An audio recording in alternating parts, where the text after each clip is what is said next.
वन्दे देवो उमापतिं सुरगुरुं वन्दे जगत्कारणं वन्दे पन्नगभूषणं मृगधरं वन्दे पशूनां पतिं वन्दे सूर्यशशाङ्कवर्णनयनं वन्दे मुकुन्दं प्रियं वन्दे भक्तजनाश्रयं च वरदं वन्दे शिवं शङ्करम्।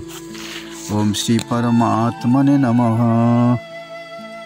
माँ नर्मदा जी के पावन उत्तर तट नेमावर घाट से तीर्थ यात्री यात्रा शुरू करके आगे आके विश्राम करने लगे। आत्माराम बाबा के समिति से एक पाठशाला खुला हुआ है, वहीं पर रात्रि विश्राम किया। प्रभात होते ही वहां से यात्रा किया।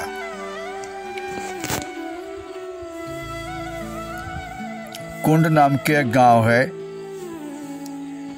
तुरलाल गौनी नदी का संगम है। किनारे किनारे रास्ता,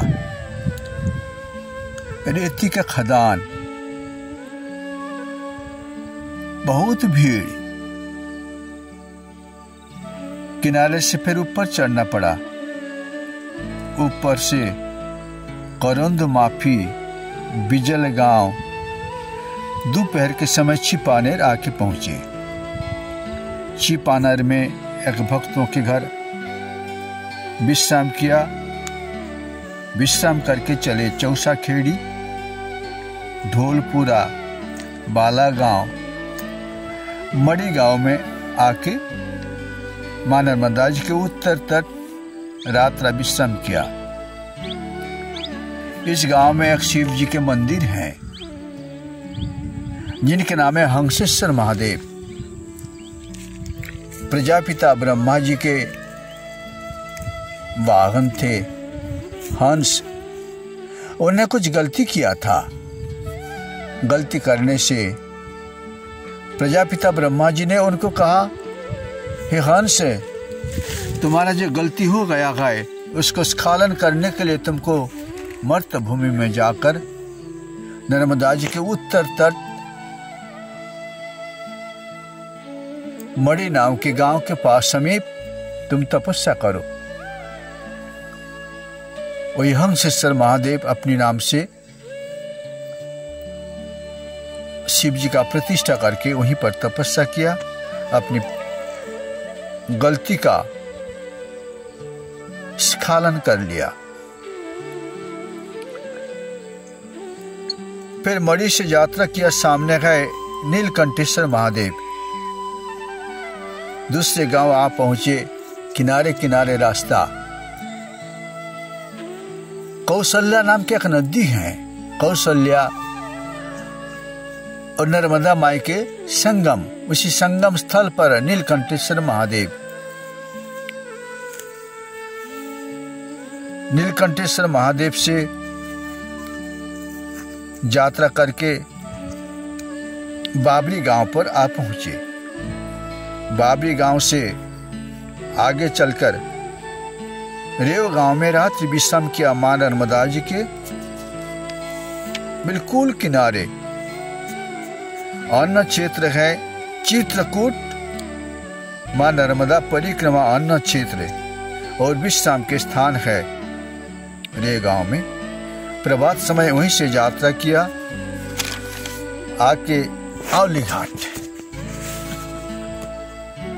प्रसिद्ध स्थान है। दोनों तट पर आवली घाट से ही विख्यात हैं। पांडवों ने यहाँ पर वनवास काल में कुछ दिन विश्राम किया था। लक्ष्मी कुंड दक्षिण तट पर है और मां नर्मदा जी के जलधारा में भीम कुंड भी है। तीर्थ यात्री वहां नहीं जा पाते।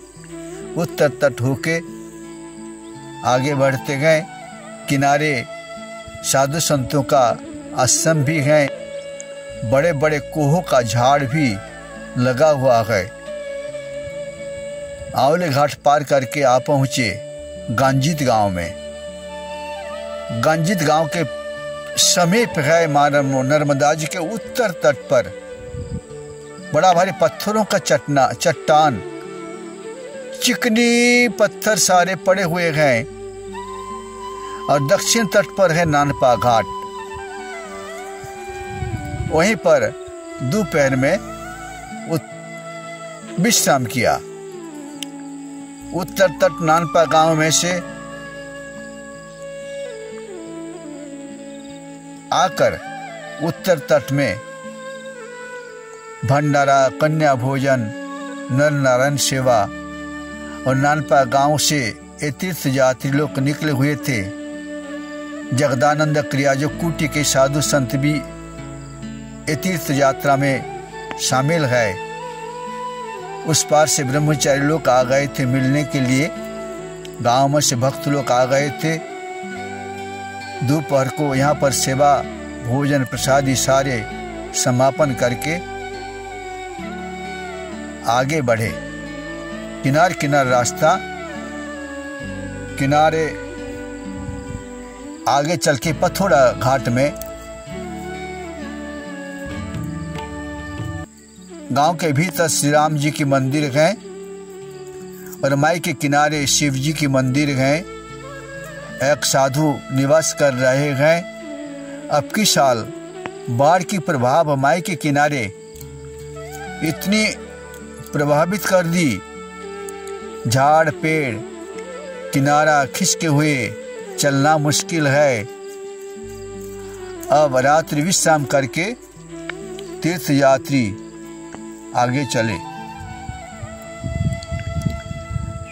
आगे विंध्याचल पर्वतमाला गए।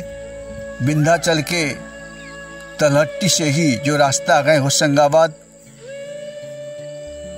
साथ बुधनी आने का, उसी रास्ता पकड़ के जंगल के भीतर भीतर गांव बहुत सारे बसे हुए हैं।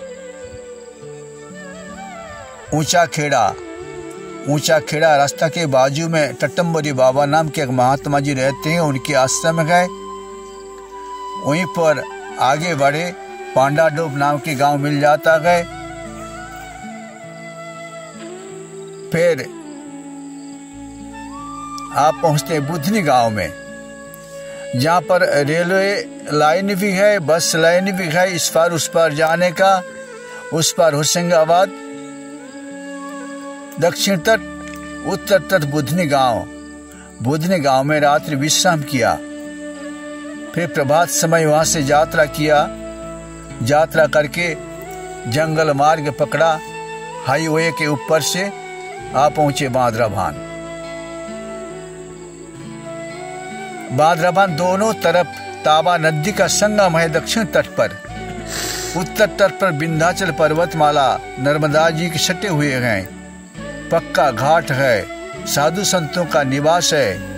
दर्शनार्थी तीर्थ यात्री का बहुत भीड़ है। यहीं से ही निकलना पड़ता है तीर्थ यात्री। माई यहाँ पर दक्षिण तरफ ही उनका जलधारा, किनार किनार। अब तीर्थ यात्री रात्रि के समय, हरिओम।